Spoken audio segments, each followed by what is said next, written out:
Good morning, children. We are starting chapter number 17 today, natural vegetation. तो natural vegetation का मतलब होता है प्राकृतिक जो वनस्पतियां हैं वो वनस्पति मतलब पेड़ पौधे हम कह सकते हैं कि जितने भी प्राकृतिक तौर पे यानी कि नेचुरली उगने वाले पेड़ पौधे हैं वो भारत के अंदर क्या है, वर्ल्ड में, वो सब चीज़ों के बारे में हम आज जानने वाले हैं कि भारत जो है एक विशाल देश है और इस विशाल देश के अंदर किस प्रकार की वनस्पतियां उगती हैं, यहाँ पर हम ये पढ़ने वाले हैं। तो सबसे पहले बात की जाए वनस्पतियों की यानी कि पेड़ पौधों की। तो पेड़ पौधे हमारे लिए कितने ज़रूरी हैं, ये बात मेरे ख्याल से हम सबसे छुपी नहीं है। यानी कि हमारा जीवन जो है वो टोटली पेड़ पौधों पे डिपेंड करता है। अगर पेड़ पौधे ना हो then I think the survival on this earth will be difficult. तो भारत जो एक बड़ा देश है, बहुत ही विशाल देश है, तो इसमें हमने देखा था जैसे कि पिछले चैप्टर्स के अंदर भी कि किस तरह के फिजिकल फीचर्स हैं यहाँ पर, जैसे कि पहाड़ हैं, माउंटेनस रीजन है, देन प्लेन्स हैं, नॉर्दर्न प्लेन्स जिसको हम कहते हैं, देन प्लेटू है, देन कोस्टल प्लेन्स हैं, देन आइलैंड्स भी हैं, then we know that there are desert regions also. तो इतनी ज़्यादा डाइवर्सिटी के कारण यानी कि फिजिकल फीचर्स अलग अलग होने के कारण भारत की जो वेजिटेशन है उसमें भी हमें काफ़ी डाइवर्सिटी देखने को मिलती है। डाइवर्सिटी का मतलब होता है भिन्नता, यानी कि डिफरेंसेस, कि अलग अलग जगहों पे अलग अलग तरह के पेड़ पौधे उगते हैं। आपको पता है कि पहाड़ी इलाकों में चले जाओगे तो वहाँ पर अलग तरह के पेड़ पौधे दिखने को मिलेंगे, फिर आप प्लेन्स में आ जाओगे वहाँ अलग देखने को मिलेंगे, आप कोस्टल प्लेन्स में चले जाओगे सी के किनारे पे वहाँ पे अलग तरह के देखने को मिलेंगे। तो अलग अलग जगह में आपको अलग अलग तरह के पेड़ पौधे देखने को मिलेंगे। अब डाइवर्सिटी की बात की जाए तो भारत का विश्व के अंदर, पूरी दुनिया के अंदर 10वां नंबर आता है इस डाइवर्सिटी में, और अगर हम एशिया की बात करें तो एशिया में 4था नंबर आता है। आगे यहाँ पर फॉरेस्ट के बारे में बताया कि व्हाट इज फॉरेस्ट। फॉरेस्ट हम बोलेंगे ग्रुप ऑफ ट्रीज, पेड़ों का समूह जो कि नेचुरली उगता है बिना ह्यूमन हेल्प के, यानी कि हमारी मदद के बिना जो पेड़ उगते हैं, जो पेड़ों का समूह उगता है उसको हम कहते हैं फॉरेस्ट। अब जैसे कि आप अपने घर के आजू बाजू में देखेंगे या गार्डन है छोटे मोटे जो नियर बाय में, वहाँ पर जो पेड़ पौधे लगाए जाते हैं वो खुद ब खुद नहीं उगते हैं, उनको उगाने में ह्यूमन हेल्प चाहिए, यानी कि हम उनको लगाते हैं, हम उसकी देखभाल करते हैं, पानी डालते हैं, फिर कहीं जाकर वो उगते हैं। तो they are not the forest. But जो फॉरेस्ट होते हैं, जंगल होते हैं, वहाँ पर ना ही हम पेड़ लगाते हैं, ना ही हम उनको पानी डालते हैं, ना ही उनकी देखभाल करते हैं, लेकिन फिर भी वो नेचुरली उग जाते हैं, एवरीथिंग हैपन्स नेचुरली, तो उनको हम फॉरेस्ट कह सकते हैं। आगे हम पढ़ेंगे नेचुरल वेजिटेशन के बारे में। The diversity in natural vegetation of India is created due to the following reasons. तो भारत की जो नेचुरल वेजिटेशन है उसके अंदर डाइवर्सिटी आने के कुछ कारण हैं। किस कारण से ऐसा होता है? पहला है रिलीफ फीचर्स, फिर सॉइल के कारण, टेम्परेचर, इंसोलेशन जिसको हम सनशाइन कहते हैं, रेनफॉल और ह्यूमिडिटी। ये कुछ कारण हैं जिसके कारण जो भारत की जो वनस्पति है वो अलग अलग जगहों पे हमें भिन्न भिन्न प्रकार की देखने को मिलती है। Due to the diversified reliefs like mountains, plateaus. देखिए रिलीफ फीचर्स क्या होते हैं? टाइप ऑफ लैंडफॉर्म जो मैंने अभी आपको बताया, जैसे कि माउंटेन्स हैं, प्लेटूज हैं, प्लेन्स हैं, डेजर्ट हैं। तो पहला तो पेड़ पौधे डिपेंड करते हैं कि भी किस तरह का वो इलाका है, किस तरह की वहाँ पे रिलीफ फीचर जिसको हम कहते हैं कि किस प्रकार का वहाँ पर टाइप ऑफ लैंड है। माउंटेन्स रीजन में अलग होगा, प्लेन्स में अलग होगा, प्लेटूज में अलग होगा, डेजर्ट में अलग होंगे पेड़। तो ये अलग अलग जगहों पे अलग अलग तरह के पेड़ उगते हैं। तो पहली बात तो ये है, डिपेंड करता है इन चीज़ों के ऊपर कि किस तरह के पेड़ पौधे वहाँ पर उगने वाले हैं। A diverse pattern in vegetation seen India. तो भारत में अलग अलग तरह के लैंडफॉर्म्स है, इसलिए अलग अलग तरह की वनस्पतियाँ भी यहाँ देखने को मिलती हैं। दूसरा यहाँ पर बताया गया सॉइल, यानी कि आपको पता है कि अलग अलग मिट्टी जो है वो अलग अलग तरह के पेड़ पौधों को सपोर्ट करती है। जैसे कि भारत में अगर देखें एलुवियल सॉइल भी देखने को मिलती है, ब्लैक सॉइल है, माउंटेन सॉइल है, डेजर्ट सॉइल है, एटसेट्रा। तो ये सब चीज़ें भी अलग अलग तरह के पेड़ पौधों को सपोर्ट करती हैं। तो दो रीज़न हो गए इसमें। तीसरा है temperature. This variation in soil also creates difference in vegetation. The difference in temperature and humidity. अब टेम्परेचर और ह्यूमिडिटी की बात की जाए तो ये भी काफ़ी प्रभावित करती हैं हमारे पेड़ पौधों को, यानी कि अलग अलग जगहों पे, यानी कि कुछ पेड़ पौधे होते हैं जिनको टेम्परेचर ज़्यादा चाहिए, किसी को कम चाहिए, किसी को ह्यूमिडिटी ज़्यादा चाहिए, किसी को ह्यूमिडिटी कम चाहिए, एटसेट्रा। जैसे कि हिमालयन रीजन है वो ठंडा है, टेम्परेचर कम है। फिर सदर्न पेनिनसुला में चले जाओ तो वहाँ पे भी आपको अलग अलग तरह का टेम्परेचर ज़्यादा मिलेगा थोड़ा कंपैरेटिवली, और ह्यूमिडिटी भी ज़्यादा मिलेगी क्योंकि सी शोर है इसलिए। तो ये सब चीज़ें भी वेजिटेशन को प्रभावित करती हैं कि किस प्रकार के पेड़ वहाँ पर उगने वाले हैं। इंसोलेशन मतलब सनशाइन। अब सनशाइन, अब सूरज की रोशनी कहाँ पर ज़्यादा होगी? ज़्यादा अल्टीट्यूड और लैटीट्यूड के ऊपर, यानी कि आप जितना ऊपर होगे उतनी आपको सनशाइन ज़्यादा मिलेगी। तो ऐसी प्लेसेस, जैसे कि हम बात करें अगर नॉर्थ की, तो उत्तर भारत के अंदर अभी जैसे कड़ाके की सर्दी पड़ रही है, तो सन तो काफ़ी दिनों से देखने को ही नहीं मिल रहा है वहाँ पे, ऐसा रहता है। लेकिन हम बात करें हमारे ईस्टर्न पार्ट की या वेस्टर्न पार्ट की, गुजरात में हम लोग हैं, तो हमारे यहाँ पे तो सुबह 8 बजे 7:30 बजे सूरज जैसे चमकने लगता है और शाम के 6 बजे तक ये एकदम खूब रोशनी देता है। यानी कि डिपेंड करता है इसके ऊपर भी कि इंसोलेशन की कितनी सन की मात्रा, यानी कि सनशाइन कितनी अवेलेबल है उस एरिया के अंदर। जिस एरिया के अंदर सनशाइन ज़्यादा अवेलेबल होगी वहाँ पर उस प्रकार के पेड़ पौधे उगेंगे जो ज़्यादा सनलाइट वाले हैं। जहाँ पर सनशाइन कम होगी वहाँ पर उस तरह के पेड़ पौधे होंगे जिनको कम सनशाइन चाहिए। और ये चीज़ डिपेंड करती है लैटीट्यूड और अल्टीट्यूड के ऊपर, यानी कि हाइट और लैटीट्यूड्स के ऊपर। Then vegetation grows faster where there is more rain and insolation. और यहाँ पर आगे इन्होंने पॉइंट दिया है रेन वाला, जहाँ पर ज़्यादा बारिश होगी और ज़्यादा सनशाइन होगी वहाँ पर पेड़ पौधे जल्दी उगेंगे, ज़्यादा उगेंगे, क्विकली उगेंगे। तो बारिश, यानी कि एवरग्रीन फॉरेस्ट जो होते हैं जहाँ पर बारिश हमेशा होती रहती है, वहाँ पर हमें एवरग्रीन फॉरेस्ट देखने को मिलते हैं। तो ये फॉरेस्ट जहाँ पर बारिश ज़्यादा होती है और सनशाइन भी ज़्यादा होती है वहाँ पर ज़्यादा जल्दी उगते हैं। Thus there is a diversity in vegetation due to sunshine. तो इस तरह से हमने देखा कि सनशाइन के कारण भी वेजिटेशन में बदलाव देखने को मिलता है अलग अलग जगहों पे। Rainfall distribution India is also unequal. Rainfall distribution की बात करें भी अनइक्वल है, यानी कि हर जगह पर क्या इक्वल रेनफॉल होती है? सब जगह पर समान मात्रा में बारिश होती है? नहीं, कुछ जगहों पे ज़्यादा बारिश होती है, कुछ जगहों पे कम होती है, कुछ जगहों पे नहीं भी होती है। तो ये भी एक कारण है जो यहाँ पर मिलने वाली वनस्पतियों को डिफरेंट बनाता है, अलग अलग बनाता है। अब यहाँ पर बताया गया कि there are about 5000 varieties of trees in India. Bharat में कितने वैरायटी है पेड़ों की? 5000। ये आपको याद रखना है, वन वर्ड में पूछा जा सकता है। जिसमें से 450 ट्रीज जो है वो यूजफुल है हमारे लिए। कितने ट्रीज यूजफुल है? 450। इसके अलावा 15,000 जो है वो फ्लावरिंग प्लांट्स हैं। 15,000 फ्लावरिंग प्लांट्स सिर्फ भारत में उगते हैं, जो कि वर्ल्ड का 6% है। Non flowering plants like fern, algae, moss etcetera are also found in our country. तो ये जो पौधे हैं जो कि नॉन फ्लावरिंग प्लांट्स हैं, ये फूल ना देने वाले पौधे हैं, ये भी भारत में पाए जाते हैं। Then it is famous since ancient times for the herbal plants. Herbal plants की बात करें, यानी कि जड़ी बूटी वाले पौधे, उसके लिए तो हम प्राचीन समय से बहुत ही फेमस है। आपको याद होगा हनुमान जी एक पहाड़ लेकर आए थे संजीवनी बूटी का। तो जब लक्ष्मण जी को कुछ उनको ठीक करने के लिए, उनको जीवित करने के लिए वो लोग एक जड़ी बूटी मंगवाई थी उनसे, लेकिन उनको समझ नहीं आया तो वो पूरा पहाड़ ही उठा लाते हैं। यानी कि हमारी प्राचीन किताबों में, रामायण वगैरह में भी इसका उल्लेख है। तो हम कह सकते हैं कि हर्बल प्लांट्स जो हैं वो भारत में बहुत ही प्राचीन समय से पाए जाते हैं। लगभग 2000 मेडिसिनल प्लांट्स जो हैं वो हमारे आयुर्वेदा के अंदर बताए गए हैं। कितने प्लांट्स मेडिसिनल? 2000 मेडिसिनल प्लांट्स के बारे में हमारे आयुर्वेद ने हमको, आयुर्वेद में लिखा गया है। Thus it can be said that India has a diversity in vegetation। तो हम देख सकते हैं कि भारत के अंदर डाइवर्सिटी देखने को मिलेगी हमें वेजिटेशन के अंदर। क्यों? इसके रीजन क्या है डाइवर्सिटी के? पहला, रिलीफ फीचर, कि अलग अलग तरह के ज़मीन के प्रकार हैं यहाँ पर। सॉइल, यानी कि तरह तरह की सॉइल भी पाई जाती है। टेम्परेचर भी अलग है सब जगहों पे। सनशाइन की मात्रा भी अलग अलग है, रेनफॉल भी अलग है, और ह्यूमिडिटी भी हमें अलग अलग जगहों पे अलग अलग तरह की देखने को मिलती है।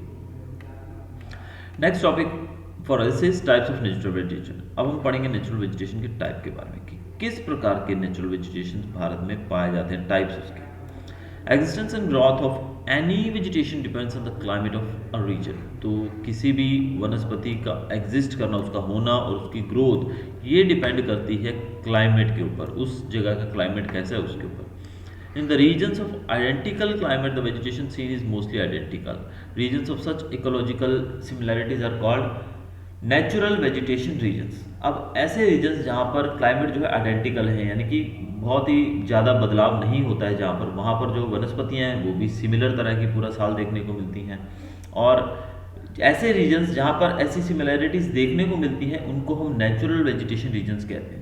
On the basis of altitude, soils, rainfall and variations in temperature, the natural vegetation regions can be divided into 5 types। अब नेचुरल वेजिटेशन के जो रीजन्स हैं उनको एल्टीट्यूड, यानी कि हाइट हो गई, एल्टीट्यूड बोला जाता है हाइट को, सॉइल, रेनफॉल और वेरिएशन इन टेम्परेचर, इन 4 आधारों पे 5 भागों में बांटा गया है हमारी वेजिटेशन को, यानी कि अलग अलग रीजन्स को, वेजिटेशनल रीजन्स हम कह सकते हैं। तो पहला है इसमें ट्रॉपिकल रेन फॉरेस्ट, दूसरा ट्रॉपिकल डेसिडस फॉरेस्ट, तीसरा ट्रॉपिकल डेजर्ट वेजिटेशन, और चौथा है टेम्परेट फॉरेस्ट एंड ग्रासलैंड्स, पांचवा मैंग्रोव फॉरेस्ट जिसको हम टाइडल फॉरेस्ट के नाम से भी जानते हैं। तो सबसे पहले हम पढ़ेंगे ट्रॉपिकल रेन फॉरेस्ट के बारे में। ट्रॉपिकल रेन फॉरेस्ट जो है वो हॉट और ह्यूमिड जगहों पे पाया जाता है, ऐसी जगह जहाँ पर टेम्परेचर गर्म है और ह्यूमिड यानी कि उमस ज़्यादा रहती है, नमी ज़्यादा रहती है, जहाँ पर एनुअल रेनफॉल जो है वो 200 सेंटीमीटर से ज़्यादा होती है। यानी कि आपको याद कैसे रखना है इसको, ट्रॉपिकल रेन फॉरेस्ट, जो रेन फॉरेस्ट है वहाँ पर बारिश ज़्यादा होती है 200 सेंटीमीटर से, और टेम्परेचर जो है वो 22 डिग्री से ज़्यादा रहता है। सच फॉरेस्ट जो हैं ये पाए जाते हैं ऐसे एरियाज़ के अंदर जहाँ पर बारिश ज़्यादा होती है, जैसे कि वेस्टर्न घाट्स हो गए, लक्षद्वीप हो गया, अंडमान निकोबार आइलैंड्स हो गए, या फिर आसाम के कुछ रीजन्स हो गए, फिर कोस्टल तमिलनाडु। तो इन जगहों पे ये पाए जाते हैं। एक दो प्लेसेस आपको याद कर लेनी है। फिर ट्रॉपिकल रेन फॉरेस्ट में पाए जाने वाले पेड़ कौन से हैं, तो इनके एक दो पेड़ों के नाम आपको याद रखने हैं। Types of trees, mahogany, ebony, rosewood, rubber etcetera. तो ये कुछ पौधे जो हैं, पेड़ जो हैं, ये यहाँ पर पाए जाते हैं, ये आपको याद रखना है। सबसे पहले क्या करना है, रेन फॉरेस्ट में कितनी, जैसे रेन है तो 200 सेंटीमीटर से ज़्यादा, टेम्परेचर 22 से ज़्यादा, 2-3 प्लेसेस के नाम याद करिए और 2-3 पेड़ों के नाम याद करिए। अब कैरेक्टरिस्टिक्स की बात करें कि ये पेड़ कैसे होते हैं। इनकी हाइट होती है 60 मीटर से ज़्यादा हो सकती है, लगभग 60 मीटर या उससे ज़्यादा हाइट हो सकती है। There is more humidity due to scrubs, यहाँ पर ह्यूमिडिटी ज़्यादा होती है। There is no season here like autumn, यहाँ पर ऑटम यानी कि पतझड़ का मौसम नहीं होता है, क्योंकि बारिश बहुत ज़्यादा होती है। तो पतझड़, ऑटम मतलब पतझड़, जब पत्ते गिर जाते हैं पौधों के, लेकिन यहाँ पर पतझड़ का मौसम नहीं होता है। यानी कि ये पौधे जो है ये हमेशा ही, अब पत्ते गिरते कब है आपने को याद होगा, अपने पेड़ों को देखा होगा, पहले पत्ते हरे होते हैं, हरों से वो क्या हो जाते हैं, फिर धीरे धीरे पतझड़ का मौसम आता है तो पीले होने लगते हैं, और पीले होकर वो झड़ जाते हैं बिल्कुल ही। लेकिन जो पत्ते झड़ने ही नहीं है तो पीले ही नहीं होंगे। तो इस कारण से ये जो पेड़ हैं इनके पत्ते हमेशा ही हरे रहते हैं, हमेशा ही क्या रहते हैं, एवरग्रीन रहते हैं। इसी कारण से इन पौधों को, इन ट्रीज को, इन फॉरेस्ट को एवरग्रीन फॉरेस्ट भी कहा जाता है। जैसे कि मैंने आपको पहले ही बताया, एवरग्रीन फॉरेस्ट वो होते हैं जहाँ पर पेड़ जो हैं हमेशा ही हरे भरे रहते हैं। तो हरे भरे वहाँ रहते हैं जहाँ पर बारिश ज़्यादा होती है। तो दूसरा जो हमारा टाइप ऑफ फॉरेस्ट है वो है ट्रॉपिकल डेसिडस फॉरेस्ट। अब इसके बारे में डिटेल देख लेते हैं कुछ। ये फॉरेस्ट जो है ये वहाँ पाए जाते हैं जहाँ पर रेनफॉल जो है 70 सेंटीमीटर से लेकर 200 सेंटीमीटर तक होती है। ये कहाँ होती है, नॉर्थ ईस्टर्न स्टेट्स जैसे कि हिमालयन फुटहिल्स हो गए, वेस्टर्न उड़ीसा हो गया, छत्तीसगढ़ हो गया, झारखंड, देन ईस्टर्न घाट्स की eastern slopes, Vindhya and Satpura ranges. तो यहाँ पर भी एक दो जगह आपको याद कर लेनी है। इसके मेजर पेड़ों की बात की जाए, जो पेड़ यहाँ पर पाए जाते हैं ज़्यादा, वो होते हैं टीक, साल, शीशम और सैंडलवुड और खेर, इंक्लूडिंग बैम्बू। तो ये पेड़ जो है ये यहाँ पर ज़्यादा देखने को मिलते हैं। ट्रॉपिकल डेसिडस फॉरेस्ट की बात कर रहे हैं।